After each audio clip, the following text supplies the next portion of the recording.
Hyderabad Kukatpally police station పరిధిలోని జనతానగర్లో పోలీసులు cordon search చేశారు. బాలానగర్ డీసీపీ సురేష్ కుమార్ ఆధ్వర్యంలో 230 మంది పోలీసులు తనిఖీలు నిర్వహించారు. గంజాయి సేవించిన ఇద్దరిని అదుపులోకి తీసుకుని విచారణ చేశారు. అలాగే సరైన పత్రాలు లేని 15 వాహనాలను సీజ్ చేసి స్టేషన్కు తరలించారు. ధృవీకరణ పత్రాలు చూపించి వాహనాలు వెనక్కి తీసుకువెళ్లవచ్చని డీసీపీ సురేష్ కుమార్ చెప్పారు.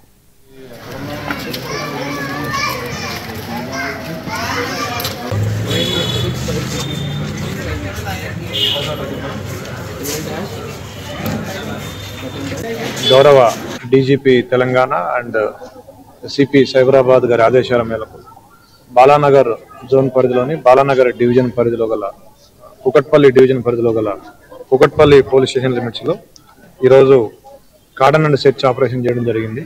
ఈ కార్డన్ అండ్ సెర్చ్ యొక్క ముఖ్య ఉద్దేశం ఏంటంటే అదర్ స్టేట్ పీపుల్ ఎక్కువగా ఉండే ఏరియాస్ని చూసి అక్కడ లోకల్గా ఉండే వాళ్ళలో ఒక కాన్ఫిడెన్స్ బిల్డప్ చేసి ఎలాంటి ఇన్సిడెంట్స్ కాకుండా ఎవరైనా ఈవ్ టీచర్స్ కానీ డ్రంక్ కార్డ్స్ కానీ గాంజా అడిక్ట్స్ కానీ డ్రగ్ అడిక్ట్స్ కానీ వచ్చి వాళ్ళని డిస్టర్బ్ చేయకుండా వాళ్ళకి ఏమైనా ఇబ్బందులు ఉన్నాయా, పోలీస్ పరంగా ఇంకేమైనా సమస్యలు ఉన్నాయని తెలుసుకోవడం ముఖ్య ఉద్దేశంగా ఈరోజు cordon and search evening 5 to 8 చేయడం జరుగుతూ ఉంది.